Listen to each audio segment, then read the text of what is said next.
Como caíste desde o céu, ó estrela da manhã, filha da alva? Como foste cortado por terra, tu que debilitavas as nações? E tu dizias no teu coração: eu subirei ao céu, acima das estrelas de Deus exaltarei o meu trono, e no monte da congregação me assentarei aos lados do norte. Subirei sobre as alturas das nuvens, e serei semelhante ao Altíssimo.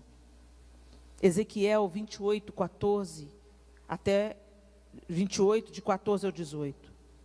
Tu eras o querubim ungido para cobrir, e te estabeleci. No monte santo de Deus estavas, no meio das pedras afogueadas andavas. Perfeito eras nos teus caminhos, desde o dia em que foste criado, até que se achou iniquidade em ti. Na multiplicação do teu comércio, encheram o teu interior de violência e pecaste. Por isso te lancei profanado do monte de Deus e te fiz perecer, ó querubim cobridor, do meio das pedras afogueadas. Elevou-se o teu coração por causa da tua formosura. Corrompeste a tua sabedoria por causa do teu resplendor. Por terra te lancei. Diante dos reis te pus para que olhem para ti. Pela multidão das tuas iniquidades, pela injustiça do teu comércio, profanaste os teus santuários. Eu, pois, fiz sair do meio de ti um fogo, que te consumiu e te tornei em cinza, sobre a terra, aos olhos de todos os que veem. Esses dois textos são atribuídos à descrição da queda de Lúcifer. Principalmente de Isaías: como caíste desde o céu, ó estrela da manhã, filha da alva? Como foste cortado por terra, tu que debilitavas as nações? E tu dizias no teu coração: eu subirei ao céu, acima das estrelas de Deus, exaltarei o meu trono, e no monte da congregação me assentarei aos lados do norte. Subirei sobre as alturas das nuvens e serei semelhante ao Altíssimo. Agora você pode abrir a sua Bíblia em Gênesis capítulo 3, e nós vamos ler a partir do verso 1. Gênesis 3, a partir do 1. Ora, a serpente era mais astuta que todas as alimárias do campo que o Senhor Deus tinha feito. E essa disse à mulher: é assim que Deus disse: não comereis de toda a árvore do jardim? E disse a mulher à serpente: do fruto das árvores do jardim comeremos, mas do fruto da árvore que está no meio do jardim, disse Deus, não comereis dele, nem nele tocareis, para que não morrais. Então a serpente disse à mulher: certamente não morrereis. Porque Deus sabe que no dia em que dele comerdes, se abrirão os vossos olhos, e sereis como Deus, sabendo o bem e o mal. E viu a mulher que aquela árvore era boa para se comer, e agradável aos olhos, e árvore desejável para dar entendimento, tomou do seu fruto e comeu, e deu também a seu marido, e ele comeu com ela. Insatisfação. É daí que deriva todo o pecado. Insatisfação. Lúcifer era um anjo, um querubim, destacado entre os demais anjos. Esse capítulo de Ezequiel, que a gente acabou de ler, fala da beleza, ungido para cobrir, eu te estabeleci no Monte Santo de Deus, no meio das pedras afogueadas andavas, perfeito eras nos teus caminhos. Existem outras traduções que dizem que ele se cobria de pedras preciosas, que no dia em que ele foi criado, tambores e tamborins foram criados para ele. ele era um querubim destacado. Mas um dia não bastou ser um querubim destacado. Um dia mesmo, ele sendo criatura, ele olhou para si, mas peraí, eu sou tão bonito, eu sou tão formoso, eu sou tão bom, por que que eu não posso ser como Deus? Por que que eu não posso ser adorado como Deus? Eu também vou estabelecer o meu trono acima das estrelas de Deus. Serei semelhante ao Altíssimo. Não é isso que o texto diz? E aí veio a queda de Lúcifer, e ele então foi lançado fora da presença de Deus e se tornou Satanás. Não satisfeito, a insatisfação começou lá, quando ele ainda era querubim. Ele viu todo o zelo de Deus para com a criação. Criou o homem, criou a mulher. Então lá foi ele na mulher, com a mesma história, com o mesmo papo que fez ele sair da presença de Deus. Certamente não morrereis, porque se você comer da árvore do conhecimento do bem e do mal, sereis como Deus. O homem e a mulher já estavam ali, em comunhão perfeita com o Criador. A Bíblia diz que Deus vinha toda a viração do dia para estabelecer relacionamento. Já pensou, Deus todo dia vindo tomar um cafezinho com você? Eita, trem bom. Toda a viração do dia. E aí, Adão, como é que foi o seu dia? O que você fez hoje? Eu fico imaginando o que eles deviam conversar. Não havia pecado, não havia dor, não havia separação, não havia medo, não havia culpa, não havia doença, havia plenitude, perfeição e a comunhão com o Criador de todas as coisas. O homem era da mulher, a mulher era do homem. Algumas pessoas colocam o pecado original como sexo. Não é verdade. Então eu fico imaginando esses dois plantados num jardim. Quanta coisa linda ia sair dali, gente. Mas de repente aquilo tudo tão bom, maravilhoso, perfeito, não pareceu tão bom. Na hora que veio a serpente, sugeriu no coração: come aí, porque já está bom, vai melhorar, você vai ser como Deus. Ela deu ouvidos, e ali começou a nossa ruína. Aí a gente fala, deixa chegar lá naquele grande dia, que eu vou tapear essa Eva. Mas gente, se a gente estivesse no lugar dela, a gente faria a mesma coisa. A mesma coisa. É a natureza humana sempre insatisfeita. Porque o mal habita em nós. E a única possibilidade desse mal ir sendo extirpado cada dia é a gente caminhar com Cristo. É tão interessante que Lúcifer era o cara, mas não satisfeito com isso, quis ser mais. E o Filho de Deus, sendo filho, escolheu ser nada. Percebeu que a trajetória de Jesus foi a trajetória contrária à trajetória de Lúcifer? Enquanto Lúcifer quis ser mais, quis se exaltar, quis ser como Deus, Jesus, sendo Deus, se fez homem. E ele não apareceu na terra para cumprir o ministério, ele nasceu de uma mulher. E viveu e habitou entre nós, e viveu como nós. Gente, Jesus podia ter aparecido no deserto, ali na tentação com o diabo. E ia dar até mais credibilidade para o ministério dele, vocês não acham? De onde que veio? Ninguém sabe, ninguém viu. Não dá um mistério, não dá uma coisa, deve ser mesmo filho de Deus? Mas o cara nasceu. Não, a gente sabe quem é a mãe desse menino. O pai desse menino agora vem falar que é o Messias, está doido? Ele habitou. E dos 0 aos 30 anos, a gente não escuta falar nada, a não ser aos 12 anos, quando ele se perdeu lá na caravana da sua mãe, e falou, acaso você não sabia que eu teria que estar na casa do meu pai? Um menino de 12 anos, peitando a mãe, com a maior autoridade. É o único episódio que a gente vê descrito de Jesus. No resto, ele foi ali vivendo, sendo primo, sendo irmão, sendo filho. Imagino aprendendo o ofício do pai.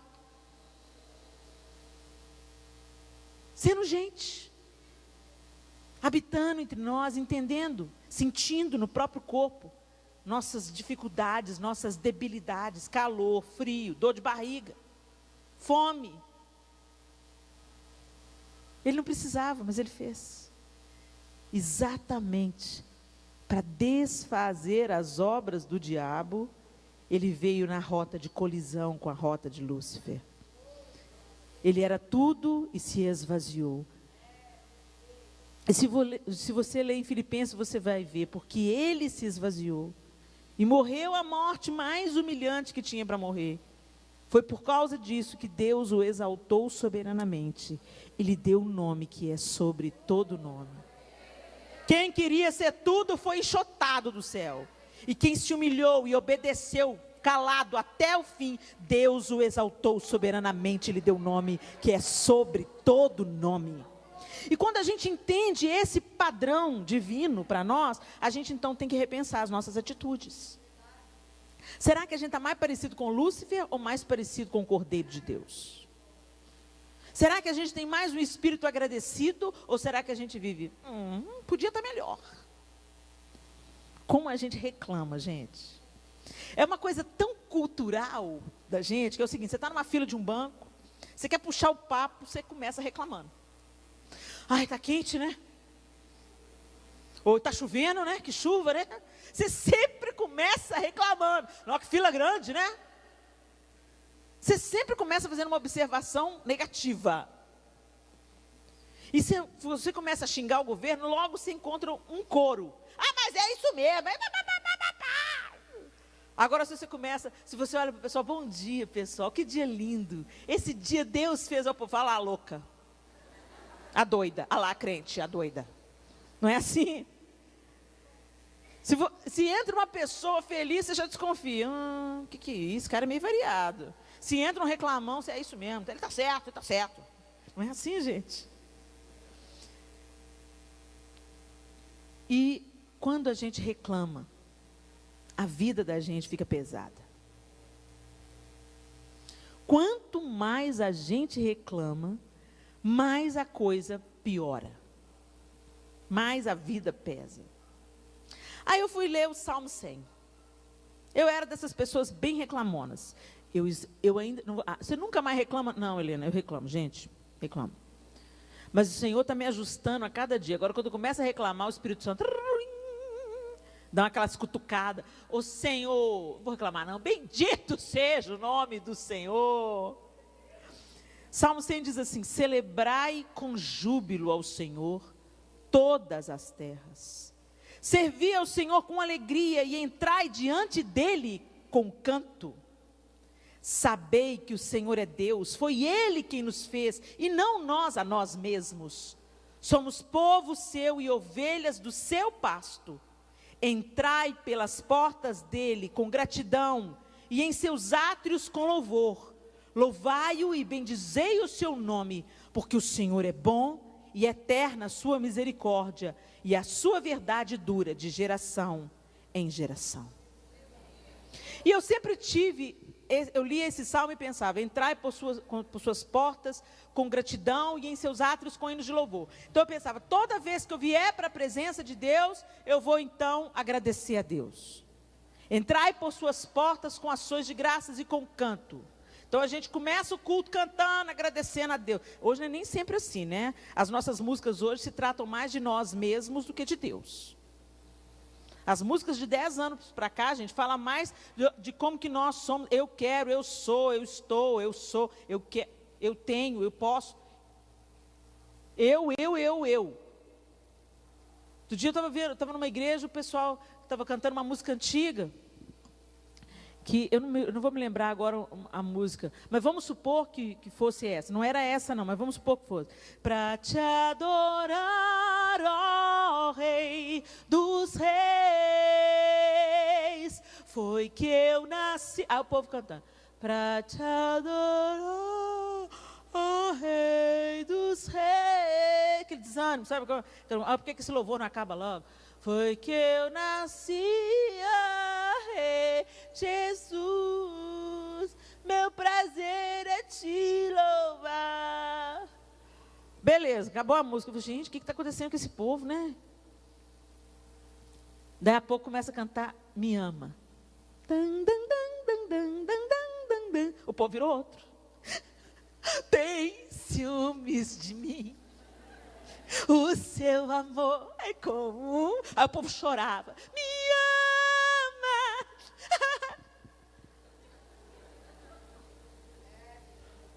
Ok, ele te ama mesmo. A música é a pura verdade, a música é uma delícia, a música é uma bênção, a música é um refrigério, a música é um bálsamo. Mas o culto é para Deus. Hello! Ele deve ser o centro das nossas canções. Tem lugar para tudo e hora para tudo, gente. Tem a hora da gente ouvir me ama, sabe? Aquela hora que você está travando uma batalha com o inferno. Aí você escuta me ama, te dá aquela injeção de força. Peraí, Satanás, você sabe com quem que você está mexendo?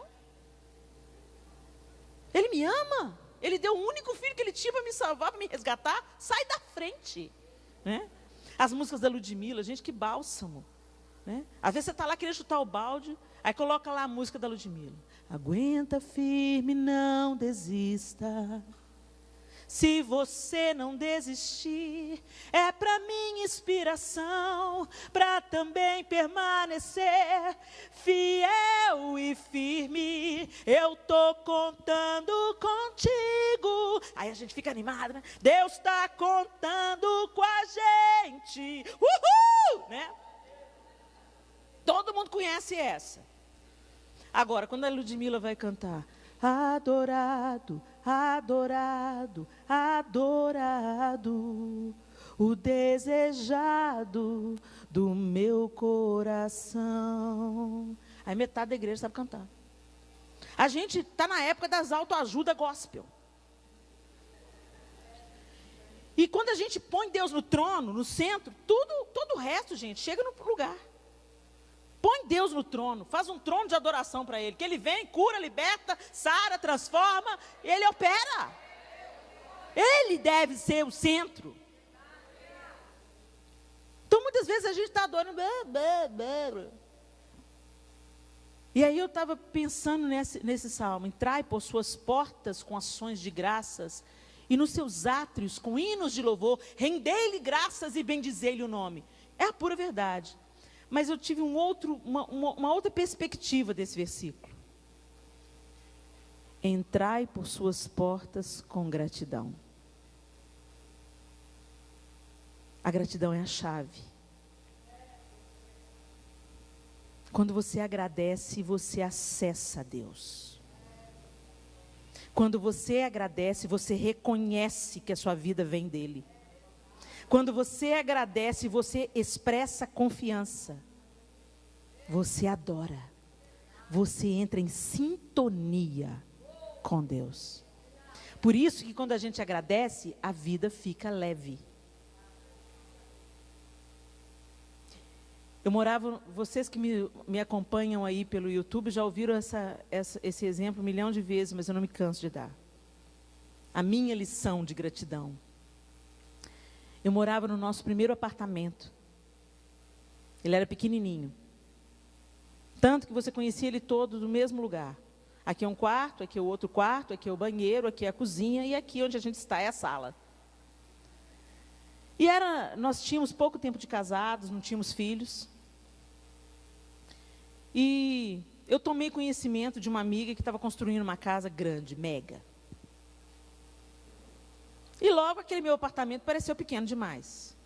O problema da comparação, né? Para de olhar para a vida do outro. Olha para a sua. Olha para as suas dádivas, suas bênçãos. Conte as suas bênçãos. Para de vigiar a bênção alheia. Caim não teria matado Abel se tivesse procurado saber de Deus. Por que Deus não se agradou da oferta dele? Ao invés de ficar chateado porque Deus aceitou a oferta de Abel. E a gente continua como Caim, caindo nos mesmos problemas, no mesmo pecado, que a gente fica de olho, o que Deus está dando para o outro. Ah, por que o senhor aceitou o outro? Por que o senhor prosperou o outro? Por que o senhor abençoou o outro e eu nada? Insatisfação. E eu estava lá nesse meu momento, Caim, né? Insatisfeita com o meu apartamento. Simplesmente, eu estava satisfeita, até que eu fiquei sabendo que a fulana estava construindo uma casa grande. Oh, Jesus, só Jesus na nossa causa, né? Mas eu não falei isso para ninguém, estava aqui só no meu coração. Mas o Senhor conhece o nosso coração. Ele está interessado no nosso coração. Nossa aparência de santidade não impressiona Deus. Muito bem. Aí eu estou lá com a minha insatisfação, né? Poxa, Deus, eu te sirvo.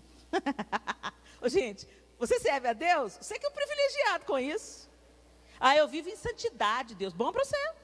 A sua santidade não vai tornar Deus mais santo.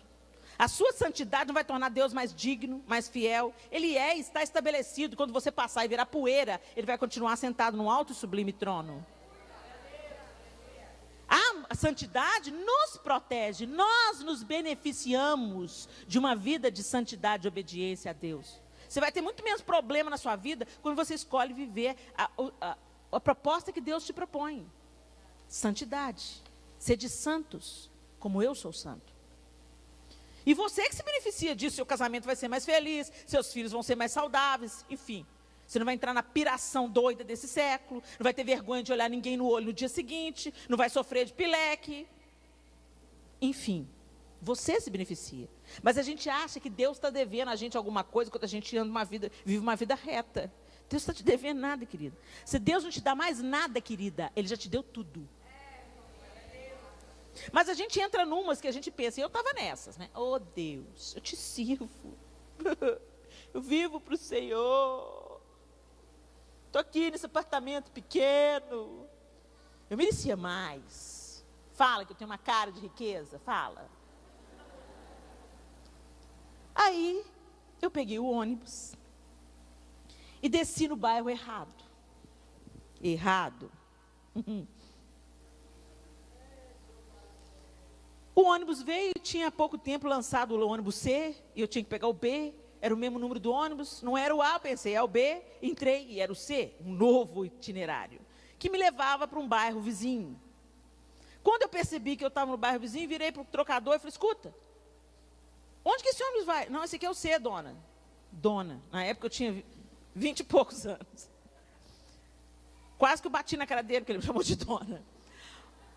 Não vai, não. Ah, então eu vou descer aqui. Dei sinal e desci. Falei, não vou esperar outro. Não, vai até o final e volta. Não vou voltar não, porque eu já tinha visto o meu bairro. Eu vi que eu estava próxima. Falei, vou a pé. Eu pensei que era eu, né? Dei sinal, desci do ônibus e fui seguindo um rumo assim, de um prédio alto que tinha, que eu sabia que ficava perto da minha casa. E fui em direção àquele prédio. Fui andando. Quando, no meio do caminho, tinha uma comunidade carente. Eu sabia que existia ali uma favela, uma comunidade carente. De vez em quando as pessoas batiam lá na minha porta pedindo alguma ajuda. Mas eu nunca tinha ido lá, eu não sabia como era. Eu só ouvia falar que tinha uma comunidade muito carente ali instalada à beira de um córrego que ficava perto da minha casa. Mas eu nunca tinha visto aquele lugar com os meus próprios olhos. E o que eu vi, eu nunca mais vou esquecer. Um lugar totalmente inadequado para a vida humana. Eu fiquei, meu Deus, como é que uma pessoa vive dessa forma? As crianças ali, muito pequenininhas, seminuas, com aqueles abdômenes distendidos, catarro descendo. As mulheres me olhando com cara desconfiada. Os homens assentados no boteco, porque falta tudo numa favela, mas não falta um boteco. Talvez anestesiando a dor de não ter o que dar para os filhos comerem. Não tem o que dar para comer para o filho, mas para a cachaça sobra. Satanás faz uma devastação. E tanta gente boa sendo tragada nesses ambientes. Tanta gente honesta, tendo que conviver ali com a bandidagem, que está em todo lugar, mas também está ali na comunidade carente. E aí, eu tive que passar no meio dos barracos para chegar na ponte que me dava acesso ao meu bairro.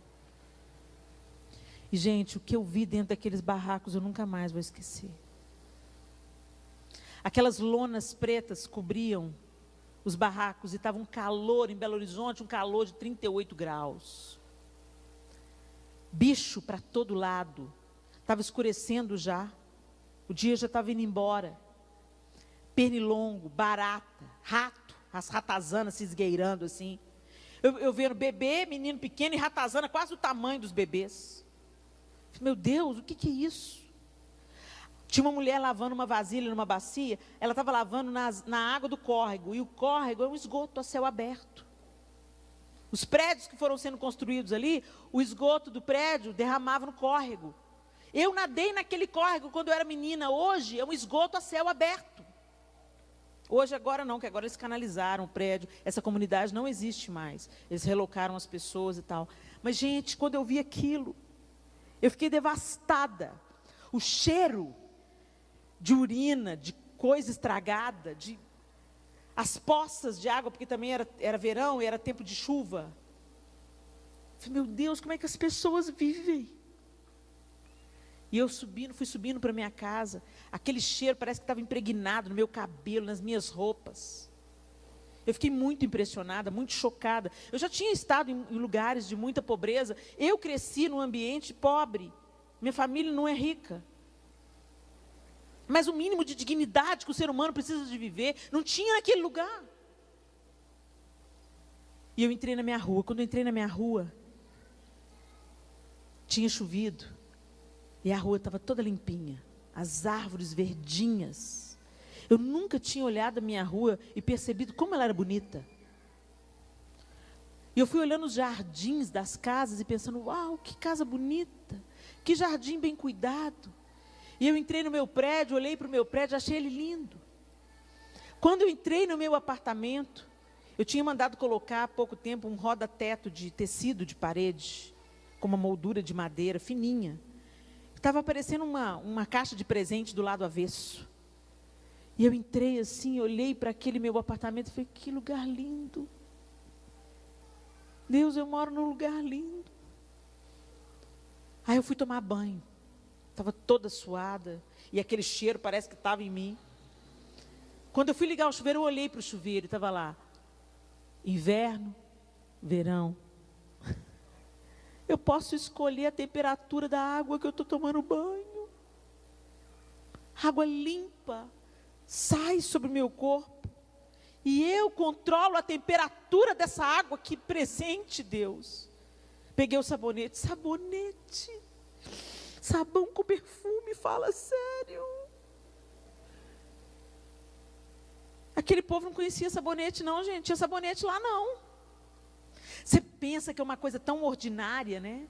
Você nem presta atenção, porque para tomar o banho, para você vir aqui para hoje, você usou um sabão cheiroso. Isso é um luxo. Tem gente que não tem. Hoje tem o Dove, né? Que é hidratante também. Então você toma banho com Dove, fica cheirosinha e hidratada. Ó, que luxo! Mas você vê isso como, claro, todo mundo tem. Não, nem todo mundo tem. E eu comecei, gente, a olhar e a prestar atenção. Parece que as escamas dos meus olhos caíram. E eu comecei a ver quantos motivos de gratidão eu tinha. Aí eu fui na geladeira. Geladeira, gente. Quem aqui já queimou a geladeira? Dona de casa. Só eu? Ô, gente, quando queima a geladeira é osso. Você fica desesperada. Você pensa, meu Deus, o feijão que eu acabei de cozinhar vai azedar. Aí você tem que calçar a cara e vai lá na sua vizinha, ô querida, você pode guardar aí o meu feijão na sua geladeira até consertar a minha? Você passa uma vergonha. A bicha para de funcionar e você, suave, seu mundo caiu.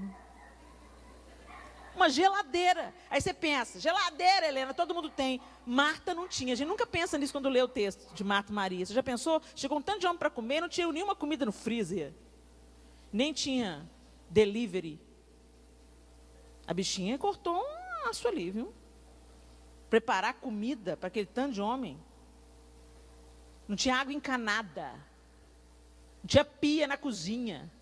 O negócio era estreito. Essas dádivas que a gente pensa, todo mundo tem. Não, nem todo mundo tem. E eu bebia aquela água gelada como gluc, gluc, gluc, que delícia. Água quando eu estou com sede.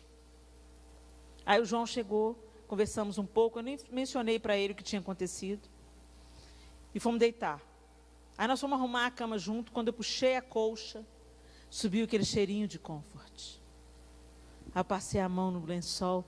Ai, Deus, que presente, Deus, uma cama limpinha, Senhor. Obrigada, Jesus. Aí deitamos. Aí o João ligou o ventilador. Ah, Senhor, ventilador, Pai, obrigado pelo ventilador. O João olhou para mim e disse: Helena, o que está acontecendo? Está acontecendo, João? A gente é milionário. A gente é milionário. Mas a gente não sabe. Que dádiva. Uma cama limpa. Um chuveiro. Sabonete. Água gelada para tomar. Fruta para comer. Que presente. E eu me senti tão insignificante, tão suja. Ô Senhor, me perdoa. Obrigado pelo apartamento que o Senhor me deu. Isso é um palácio. Obrigado, Senhor, pela água, pelo sabonete. Que delícia que é tomar um banho num dia quente. Obrigado pela geladeira. Bendito seja quem inventou a máquina de lavar. Não é, gente? Contas bênçãos, conta quantas são recebidas da divina mão. Uma a uma, dize-as de uma vez, e as de ver surpreso quanto Deus. Uau! Então louve, agradeça, bendiga ao Senhor. Abra os seus olhos para aquilo que Ele tem dado nas suas mãos. Porque essa é a vontade de Deus. A gente ora muitas vezes e fala: Senhor, eu quero fazer a sua vontade. Senhor, eu quero fazer. Quem quer fazer a vontade de Deus aqui? E sabe o que a Bíblia diz que é a vontade de Deus? Em 1 Tessalonicenses 5,8 ele diz assim: em tudo dai graças, porque esta é a vontade de Deus em Cristo Jesus para convosco. A vontade de Deus é que você seja agradecida em tudo. Na tribulação, agradecida. Na falta, agradecida. Na perda, agradecida. Na vitória, agradecida. Na abundância, agradecida. Na saúde, agradecida. É muito fácil a gente agradecer quando está tudo bem. E muitas vezes a gente nem se lembra. Quando a gente está em verdes pastos, a gente nem se lembra. E quando Ele fala não, tem um porquê. Mesmo que a gente não entenda, mesmo que a gente não veja, confie. Ele não é soberano? A gente não vive falando, Ele é amor? Então confie. Aceite o não de Deus. E seja grato por Ele. Porque certamente Ele está te livrando de alguma coisa. Eu me lembro que o Arthur, nosso filho, essa história está de Clara Sofia. O Arthur viu a irmã de 8 anos passando manteiga no pão. Ele tinha 3. E ele falou: me dá a faca. Eu falei: para que você quer a faca, Arthur? Eu quero para passar manteiga. Não, Arthur, você não pode ter a faca. Dá que a mamãe passa manteiga. Não, eu quero a faca. Não, Arthur, não vou te dar a faca. Me dá a faca. Eu quero a faca. E começou uma pirraça. E esse menino esperneava: eu quero a faca, me dá a faca. E ele olhava para mim com aquela cara assim: você não me ama. Me dá a faca. E eu tentando explicar para o Arthur por que ele não podia ter a faca. E eu falava: Arthur, a Clara já tem coordenação motora.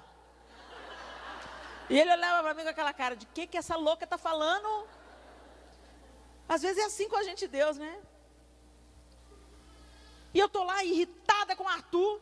Arthur, não pode. Você pode furar o olhinho do seu irmão, o seu próprio olhinho, cortar os dedinhos. Eu quero a faca, eu quero a faca. O raiva que me deu, vontade de torcer o pescoço, que a menina dá umas pancadas na bunda dele. Aí eu estou lá irritada: Arthur, ó, Não é possível, Deus. Eu estou querendo proteger o menino, ele está nessa birra. E Deus falou comigo assim, você é igualzinha. Quantas vezes, Helena, eu falo, não vou te dar. Eu quero, me dá. O senhor ama mais fulano do que me ama. Você é igualzinho. Você não faz a birra como ele aqui rolando no chão, mas espiritualmente você faz essa mesma birra.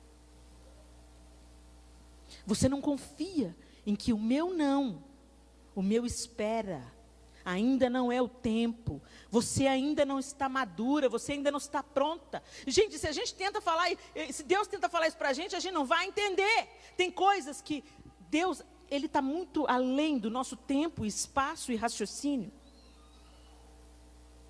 Tem coisas que se Ele tentar nos explicar, a gente não vai entender. Igual eu com o Arthur. A Clara tem coordenação motora. Hã? Não fazia sentido para a mente do Arthur, a Clara não tem coordenação motora. Isso não me explica nada, eu quero é a faca. E às vezes Deus está te falando não para a faca que você está pedindo para Ele. Você pensa que é uma coisa boa, mas pode te ferir, pode ferir o seu semelhante, pode te mutilar, pode te matar.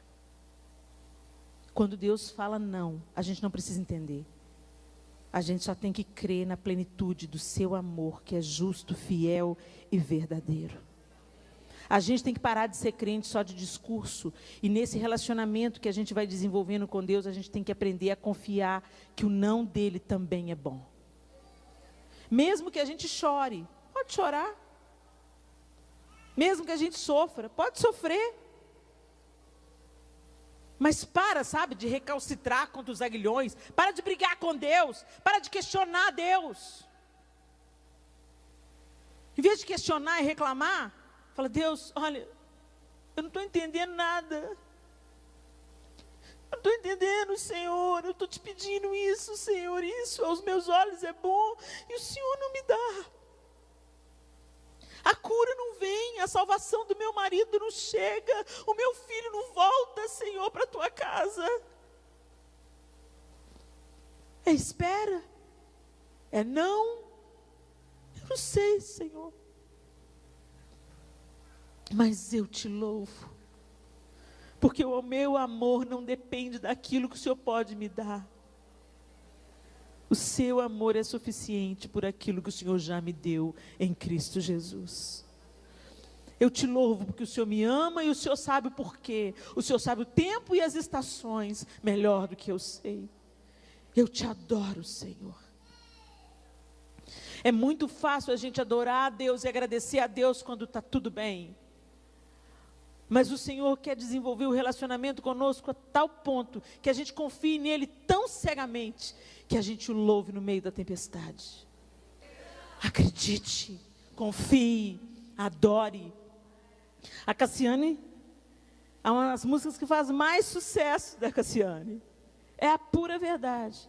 Então louve, simplesmente louve. Está chorando, precisando, está sofrendo. Não importa, louve seu louvor. E aí? Deus vai na frente, abrindo caminho, quebrando as correntes, tirando os espinhos, ordena aos anjos para contigo lutar. Ele abre as portas para ninguém mais fechar. Ele trabalha para o que nele confia, caminha contigo de noite ou de dia. Comece a cantar. Aleluia! No meio da adversidade, louve. Quando você não está entendendo nada, louve. Louvor é expressão do reconhecimento de quem Deus é, expressão de gratidão. Essa é a vontade de Deus. E para terminar, eu queria que você refletisse comigo. Nós não vamos abrir todas as passagens, porque são muitas. Mas depois você pode conferir na sua Bíblia. Quando Jesus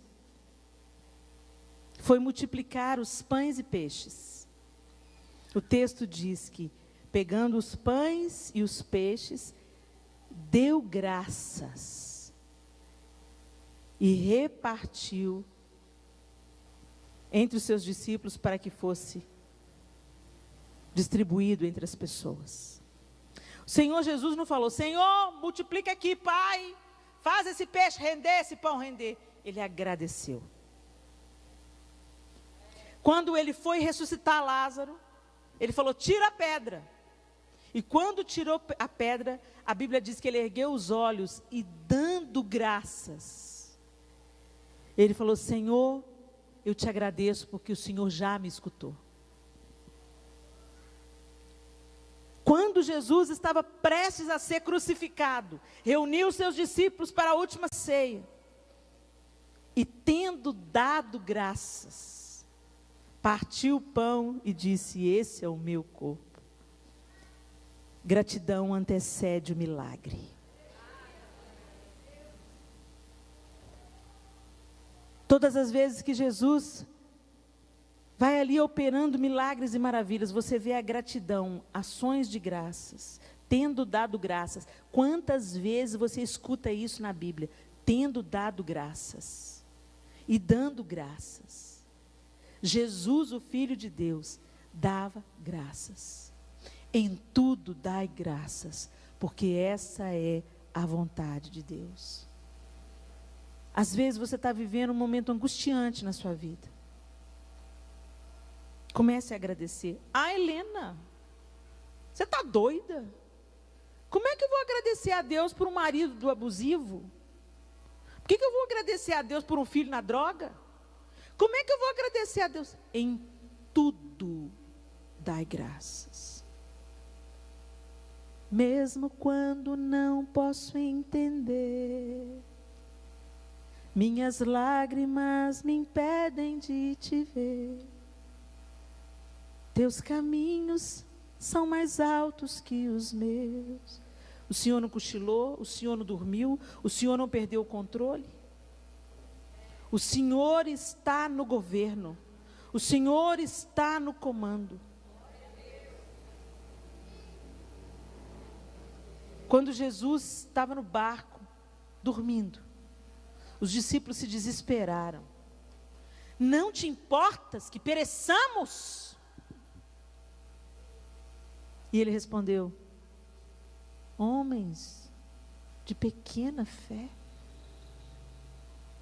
Vocês não estão entendendo, né? Esse barco não vai afundar, sabe por quê? Porque eu falei: vamos para outra margem. Então esse barco vai chegar na outra margem. Pode sacudir, pode até virar, mas vai chegar na outra margem. Pouca fé. O que Jesus não questionou o medo deles. Jesus questionou a incredulidade. Porque a incredulidade é que gera o medo. É a raiz do medo. E às vezes a gente está vivendo assim, né? Amedrontadas. A gente tem muitos motivos para sentir medo, não tem, gente? A gente olha para os nossos filhos que a gente criou com tanto amor, com tanto carinho, com tanto esforço, tanta dedicação, discipulando nos caminhos do Senhor, e aí eles entram na faculdade e pensam que são Deus. Pensam que sabem mais do que a gente sabe. Pensam que pode experimentar o que querem experimentar. Eu vivo as minhas próprias experiências e escuto tantas mães. Tantas mães que os filhos estão escorregando das suas mãos. Ore. Jejue. Chore diante de Deus. E confie. Confie. Confie. Porque Deus não desperdiça nem as nossas dores, nem as nossas angústias. Eu não conheço nenhuma pessoa forte que não tenha tido um passado difícil. Deus tem o fogo para nos forjar. Mas se Ele não te livrar do fogo, Ele vai te livrar no fogo. É assim que Ele fez com Daniel e seus amigos, se lembra? Ele não livrou Daniel da fornalha, mas o nome de Deus foi glorificado na fornalha. E é isso que Ele quer fazer comigo, com você. Mas a gente tem que ter um coração confiante. E um coração confiante é um coração agradecido. Senhor, eu te louvo pelo meu patrão difícil. Eu sei que o Senhor vai fazer com que todas as coisas cooperem para o meu bem. Porque eu te amo. Não com as minhas palavras, mas com a minha vida. Com a minha atitude de obedecer ao Senhor. Se esse homem está na minha vida, essa mulher está na minha vida, tem um propósito. Deus permitiu um Saul na vida de Davi por vários e vários anos. Davi já havia sido ungido rei. Saul estava perseguindo Davi por inveja. E Deus permitiu. Com o consentimento de Deus, Davi foi perseguido por Saul, para que outro Saul não se levantasse como rei de Israel. Deus tem os seus métodos para nos forjar, para nos aperfeiçoar, para nos quebrantar, para fazer a gente mais compassivo. Depois que a gente vive determinadas situações dentro da nossa casa, a gente passa a olhar para o outro com outro olho. A gente fica mais manso, mais moldável, mais humilde. Então, às vezes, as fornalhas de Deus na nossa vida são bem incômodas, mas são para o nosso bem. Feche os seus olhos.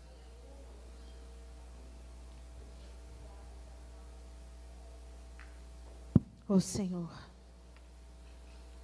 ajuda-nos a sermos agradecidos, Pai.